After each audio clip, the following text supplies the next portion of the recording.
இந்த பட்னாவோட பழமையான பேர் பார்த்தீங்கன்னா பாட்டலிபுத்ரா. இந்த நகரத்துக்கு பார்த்தீங்கன்னா 2500 வருஷம் வந்து பழமையான வரலாறு ஒன்று இருக்கு. புத்திசம்ல முக்கிய ஸ்தலமான புத்தர் போதி மரத்துக்கு கீழே ஞானம் பெற்ற இடமும் இந்த பீகார்ல தாங்க இருக்கு. இதுதான் பார்த்தீங்கன்னா இந்தியாவிலே லாங்கஸ்ட் ஸ்டீல் பிரிட்ஜ்னு சொல்றாங்க. இந்திரா காந்தி அவர்கள் 1982ல இதை இனாகிரேட் பண்ணியிருக்காங்க. நான் கூட கத்து பிடிக்கல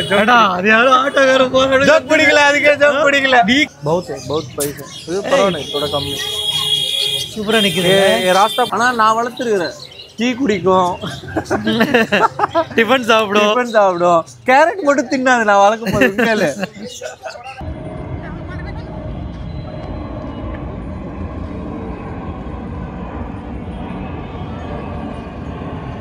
Welcome to our Gypsy Vlogs.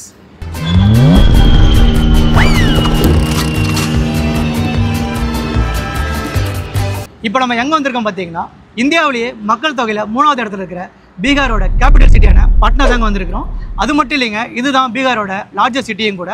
இங்கே அதிகமாக யூஸ் பண்ணுற மொழிகள் பார்த்தீங்கன்னா ஹிந்தி, சில டிஸ்ட்ரிக்டில் மைத்திலி, மகதி, போஜ்புரின்ற சில லாங்குவேஜும் யூஸ் பண்ணுறாங்க. இந்த பட்னாவோட பழமையான பேர் பார்த்தீங்கன்னா பாட்டலிபுத்ரா. இந்த நகரத்துக்கு பார்த்தீங்கன்னா 2500 வருஷம் பழமையான வரலாறு ஒன்று இருக்குது. த ஃபாதர் ஆஃப் இந்தியன் மேத்தமெட்டிக்ஸ்ன்னு சொல்கிற ஜீரோவை கண்டுபிடிச்ச ஆரியபட்டா இந்த பாட்டலிபுத்ராவில் தான் பிறந்திருக்காரு. அது மட்டும் இல்லைங்க, இந்த அசோகா த கிரேட் சொல்கிற நம்ம சின்ன வயசில் நிறைய கதைகள் அவரை பற்றி கேள்விப்பட்டிருப்போம். இந்த ரோட் சைடாக மரத்தை நட்டினவர். அவர் பார்த்தீங்கன்னா ஏஷியா மொத்தமே ரூல் பண்ணியிருக்காரு, நம்ம சவுத் சைடு தவிர. இப்போ இருக்கிற பங்களாதேஷ், ஆப்கானிஸ்தானோட சேர்த்து.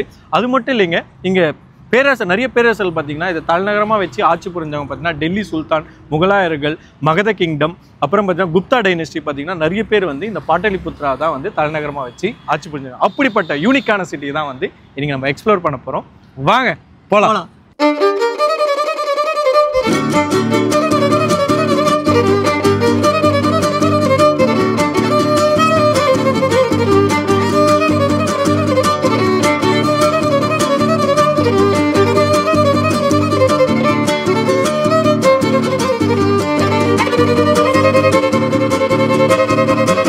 பீகாரில் பார்த்தீங்கன்னா புத்திசத்துக்கும், இந்துசத்துக்கும், ஜெயினிசத்துக்கும், சீக்கிய மதத்துக்கும் பார்த்தீங்கன்னா ஒரு புனித யாத்திரை ஸ்தலமாக இந்த பீகார் இருக்குது. இந்த புத்திசமில் முக்கிய ஸ்தலமான புத்தர் போதி மரத்துக்கு கீழே ஞானம் பெற்ற இடமும் இந்த பீகாரில் தாங்க இருக்குது. அது மட்டும் இல்லை, சீக்கிய மதத்தில் 10வது குருவான ஸ்ரீ குரு கோவிந்த் சிங்ஜி மகாராஜ் இந்த இடத்துல தாங்க பிறந்தார். பாட்னாவோட மோஸ்ட் ஐகானிக் பிரிட்ஜான மகாத்மா காந்தி சேது பிரிட்ஜு கிட்ட தான் நம்ம வந்திருக்கோம். இதுதான் பார்த்தீங்கன்னா இந்தியாவிலே லாங்கஸ்ட் ஸ்டீல் பிரிட்ஜ்னு சொல்கிறாங்க. இந்த new Mahatma Gandhi Setu bridge 2022 steel பிரிட்ஜை ரெனோவேஷன் பண்ணியிருக்காங்க. இது கங்கை நதிக்கு மேலே கட்டப்பட்டிருக்கிற ஒரு பிரிட்ஜுங்க. இதோட நீளம் பார்த்தீங்கன்னா 5.75 கிலோமீட்டர்.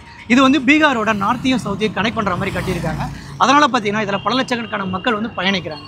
இந்த ஸ்டீல் பிரிட்ஜை ரெனோவேஷன் பண்ணுறதுக்கு காஸ்ட் பார்த்தீங்கன்னா 1742 கோடி செலவாயிருக்கு. இந்த ஸ்டீல் பிரிட்ஜோட பழைய வரலாறு பார்த்தீங்கன்னா இந்திரா காந்தி அவர்கள் 1982ல் இதை இனாகிரேட் பண்ணியிருக்காங்க. இந்த ஸ்டீல் பிரிட்ஜை ரெனோவேஷன் பண்ண மக்கள் இதை கிராஸ் பண்ணுறதுக்கு பார்த்தீங்கன்னா 4 மணி நேரம் டிராஃபிக்கில் கஷ்டப்பட்டுருக்காங்க. அது மட்டும் இல்லை, ஆம்புலன்ஸ் கூட பார்த்தீங்கன்னா போகிறதுக்கு ரொம்பவே மக்கள் கஷ்டப்பட்டுருக்காங்க. ஒரு நாட்டோட வளர்ச்சிக்காகவும் மக்களோட தேவைக்காகவும் டிரான்ஸ்போர்ட்டேஷன் எவ்வளோ முக்கியம்னு பாருங்கள். மெட்ரோ ஒர்க் இந்த பாட்னாவில் போயிட்டுருக்கு.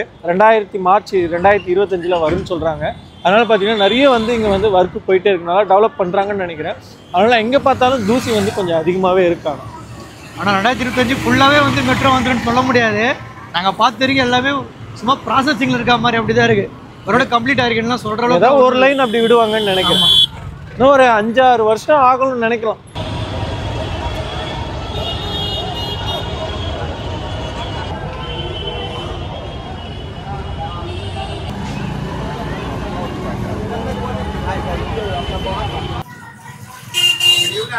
என்னடா இருட்டி இருக்கேன்னு நினைக்காதீங்க, என்னது டீ குடிக்கிறாங்கன்ட்டு.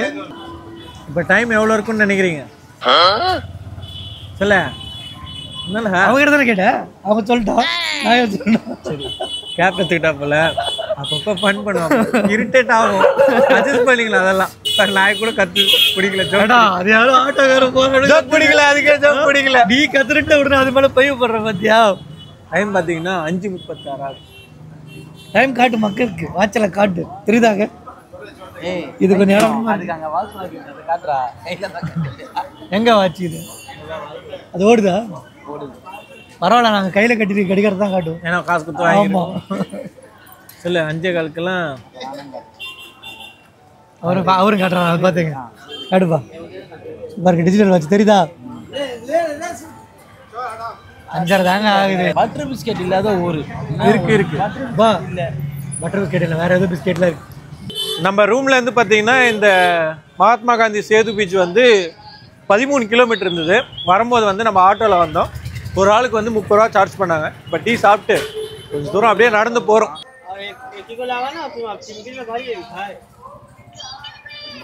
சித்தப்பு வேலையில் இருக்கும்பா.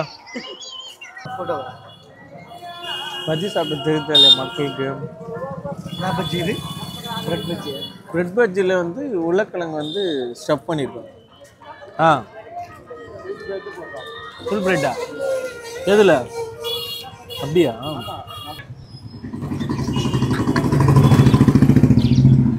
ஓய் செம்ம க்யூட்டாக இருக்குல்ல. என்ன பார்க்குற? போத விடுங்க, அது ரொம்ப பயப்படுது. விளையாடுதுங்கடா. பயப்படுது அப்படியா? லவ் பேடா? லவ் பேட்னா பேட்னா புரியுதானே? பறவையா? பறவையா? ஸ்பேரோவா? உங்களுக்கு லெசன் எடுக்க வந்திருக்கீங்க நீங்கள். அப்போ கற்றுக்குறோமையா? கரெக்ட் தான், கற்றுக்குறோமையா? நீங்களா பேர் வச்சுட்டு அதை விட பயப்படுறீங்க. இல்லை அதுக்கு தெரியுமா? அது லவ் பேர்டு. அதனால லவ் பேர்டு பேர். சூப்பர்மேன். சூப்பர்மேன்லாம் இல்லை. நினைச்சேன் நீ இந்த கவுண்டர் போடு. நான் நினைச்சேன். சொல்ல உடனே நினைக்காத துவைச்சிரு அப்படின்னு சொல்லுவியா? சொல்லலையா?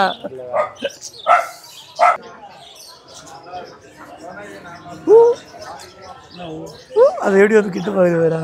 ஐயா ஐயா யாரோட நம்மளை எடுக்கிறாங்க, ஃபோட்டோக்கு நல்லா போஸ்ட் கொடுப்போம்னு வருதுன்னு நினைக்கிறேன். டெடி பாக்குது. எங்களை கூட்டு போங்கடா. ஒன்றும் இல்லை, நீ சாப்பிட்ற கடிச்சிரும் சில நேரத்தில், தெரியும்ல. நல்ல நாயாக தான் இருக்கும். ஐயோ கடிச்சு கிச்சு தொலைச்சிட மாட்டியே. வேணாம் வேணாம், பயமா இருக்குது. பயமா இருக்கு. வரேன்.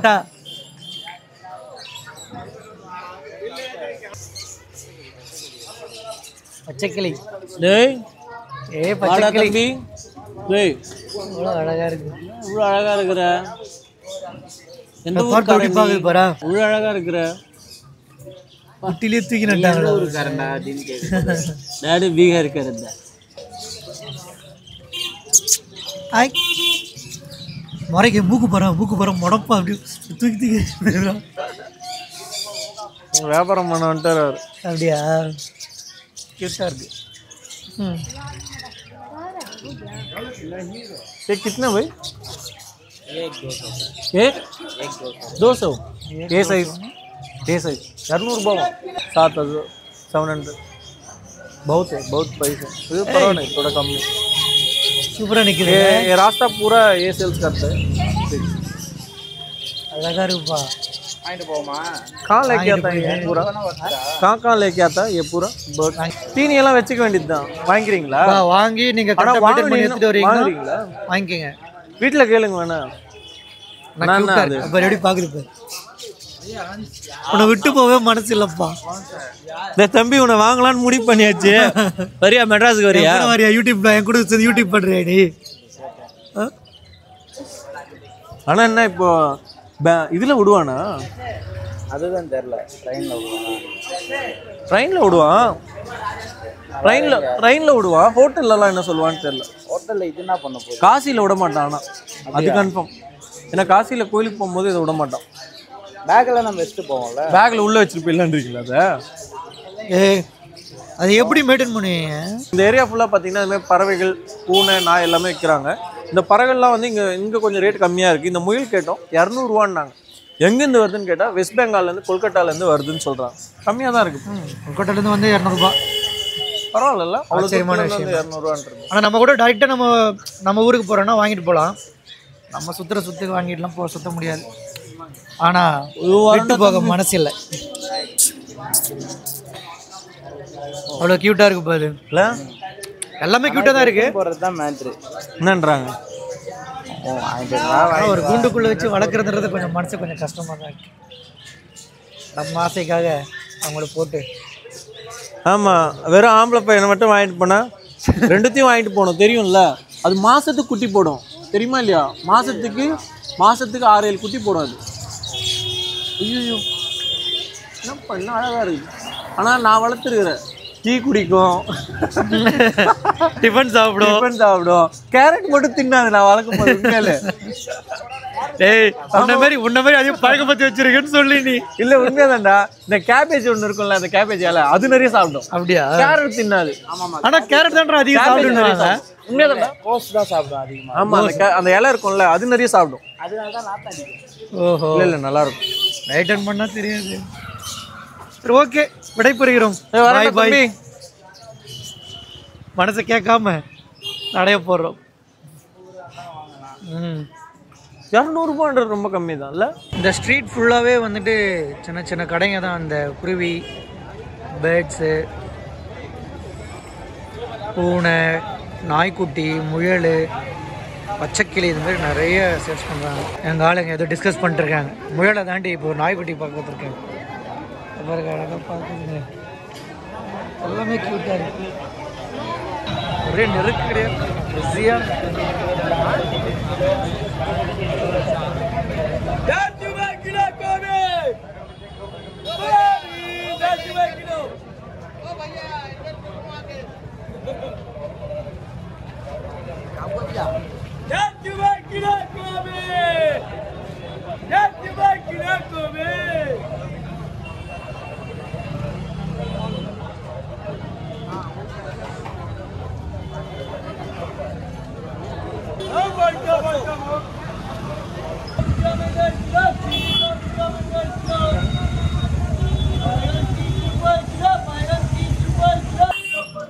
இந்தியாவோட முதுகெலும்பே விவசாயம் தான் சொல்லுவாங்க. அதில் ஒரு முக்கியமான இடத்த 2024 சர்வே படி காய்கறிகள் உற்பத்தியில் இந்த பீகார் தாங்க 4வது இடத்த பிடிச்சிருக்கு. அது மட்டும் இல்லைங்க, ஃப்ரூட்ஸ் உற்பத்தி பண்ணுறதுல பார்த்தீங்கன்னா 6வது இடத்துல பிடிச்சிருக்கு. மேங்கோவில் பார்த்தீங்கன்னா 3வது இடத்துல பிடிச்சிருக்கு. இந்த பீகாரோட அக்ரிகல்ச்சரில் இன்னொரு விஷயம் என்னென்னா, இந்த சணல் வந்து உற்பத்தி பண்ணுவாங்க பார்த்தீங்களா, அதுதான் பார்த்தீங்கன்னா வெஸ்ட் பெங்காலுக்கு அடுத்து பார்த்தீங்கன்னா இந்தியாவிலே வந்து 2வது உற்பத்தி பண்ணுறது வந்து இந்த பீகார் தாங்க. எப்பயுமே வந்து இந்த ஃப்ரூட்ஸ் வெஜிடபிள்ஸ் வந்து இந்த ரேங்க் வைஸ் வந்து ஒரே இருக்காது. போன வாட்டி பார்த்தீங்கன்னா 3வது இடத்துல இருந்து. ஓகேங்க, அப்படியே நம்ம சுற்றி பார்க்கலாம் காய்கறிகள்லாம் எப்படி இருக்குது, என்ன மாதிரி ரேட் விற்கிறாங்க அப்படிலாம் பார்ப்போம். நம்ம ஊரில் பார்த்தீங்கன்னா பூண்டு வந்து 450 ரூபா 400 ரூபா விற்குதுன்றாங்க. நாங்கள் சில இடத்துல கேட்டோம் 250 ரூபாய்க்கெல்லாம் விற்குதான். அதனால பாதி வடையில் விற்குது. இந்த பீகார் பார்த்தீங்கன்னா one of the strongest agriculture ஸ்டேட்னு சொல்கிறாங்க. ஏன்னா வந்து 80% மக்கள் வந்து இந்த விவசாயத்தில் தான் வந்து வேலை செய்கிறாங்கன்னு சொல்கிறாங்க. இங்கே பார்த்தீங்கன்னா நம்ம ஊரோட வந்து இங்கே இருக்கிற காய்கறி விலை வந்து கொஞ்சம் கம்மியாக தாங்க இருக்குது. ஏன் இது சோட்டா ரொம்ப சின்னதாக இருக்குது, ரொம்ப அதிகம் தான். 270 ரூபான்றது அது சின்னதாக தான் இருக்குது. ஆமாம், ரொம்ப சின்னதாக இருக்குது.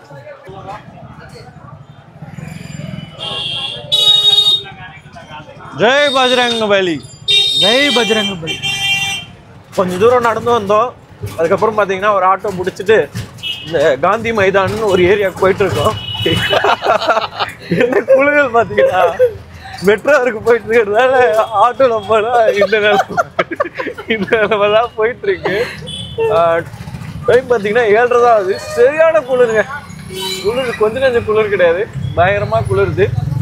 ஆட்டோக்காரங்க பைக்காரங்களா இருக்கட்டும் ஆரன் பிரிச்சு மேய்றாங்க. கொஞ்சம் ஆரன் கிடையாது, காது கிழியுது. ஐயோ ஐயோ பாரு, குழுக்கள் தான் வண்டி ஃபுல்லாக பாவம். ஆனால் சரியான டிராஃபிக்காக இருக்குது. சில ஏரியாலாம் வந்து பாட்னால சரியான டிராஃபிக்காக இருக்குது. ரோடு சரியாகலாமே டிராஃபிக்காக இருக்கா என்னன்னு தெரியல, ஆனால் டிராஃபிக் சரியாக இருக்குது. இப்போ வந்து சாப்பாடு கடை தான் கேட்டுருக்குறோம். ஆட்டோவில் போட்டு இருந்தால் வயிறு ஃபுல்லாக சாப்பிட்டு மட்டும் ஏறாதீங்க. மூஞ்சி லைட் வச்சு பார்த்துட்டு முகத்தெரியல சொல்லுவேன், நிற்கிறப்போ இறங்கி காட்டுறோம் மூஞ்சை. ஆக்சுவலாக பார்த்தீங்கன்னா நாங்கள் அந்த காய்கறி கடையிலேருந்து தாண்டி வந்து சரி நாங்கள் போகிறப்போ ஒரு பரோட்டா கடையும் சிக்கன் கிரேவிலாம் பார்த்தோம், சாப்பிடலாம் வரும்போது சொல்லிட்டு அங்கேருந்து நடந்தே வந்தோம். சுற்றி தப்பான ரூட்டில் போய் அங்கேருந்து மறுபடியும் எச்சிக்கே போயிட்டோம். ஏன்னா கடையே காட்டணும், ஒரே அசிங்கமாக போச்சு கோபால். அப்படி ஆயிடுச்சு. சரி வேலைக்கு ஆகாது, அப்படியே ஆட்டோ பிடிச்சி போயிடல, நம்ம இருக்கிற இடத்துக்கே போயிடுவோம், அங்கே போய் பார்த்துக்கலாம் அப்படின்னு சொல்லிட்டு வரவையில் பார்த்தா நாங்கள் பார்த்தோம் அந்த கடைகளாம் வரவையில் இருக்குது. இது நடா கொடுமை அப்படி. இதுக்கப்புறம் மறுபடியும் இறங்கலாம் வர முடியாது, நான் அப்படியே வந்துட்டேங்க. போயிட்டு தான் சாப்பிட்ணும். மதியம் வேற சாப்பிடல, ஃபுல்லாக காலிலேருந்து சாப்பிடாம இருக்குது, தவிக்குது பசியில். போய் தான் சாப்பிட்டேன். அதனா வந்து இறங்கிட்டேங்க ஒரு ஐயா காந்தி மைதான். ஆட்டோக்கார் பார்க்குறாரு, என்னடா ரைட் டச் பண்ணுற பிள்ளாடி. 50 ரூபாய்க்கு 500 ரூபாய் கொடுக்குறோம். அந்த கமெண்ட் எண்ணி போகிறாரு போல. 7061 பார்க்கணும் இனிமே தான் 66 சாப்பிடலாம் 49. ஆனால் இங்கே எதுவும் கடை இல்லை, அதெல்லாம் நடந்து போனால் தான் தெரியும்.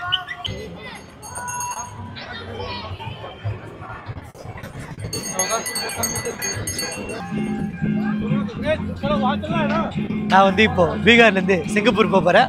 ஃப்ளைட் அங்கே ரெடியாக இருக்குது, சிங்கப்பூர் ஏர்லைன்ஸ். வாங்க போகலாம்.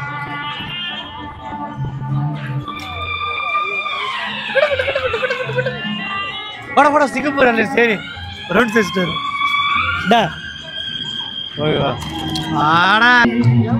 ஆமாடா.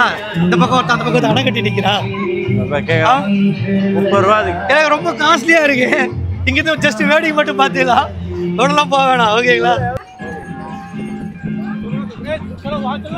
தாபாவில் வந்து ரோட்டியும் சிக்கன் கறியும் வாங்கணும். Fish fry. இது வந்து ஃப்ரை. ரொட்டி வந்து பட்டர் ரொட்டி வந்து 8 ரூபா, சிக்கன் கறி வந்து 90 rupees. ஃபிஷ் ரொட்டி 8 ரூபா, ஃபிஷ் ஃப்ரை வந்து 80 ரூபா. இந்த மாதிரி ஃபிஷ் ஃப்ரை வந்து கற்றுக்கணும் ஐயா. நான் வந்து எக் ஃப்ரைட் ரைஸ் ஆர்டர் பண்ணியிருக்கேன், இன்னும் எனக்கு வரல. அது எத்தனை ரூபாய் இருக்குமோ தெரியல. எங்கள் தான் ஃபிஷ் ஃப்ரை ஆசைப்பட்டவர்.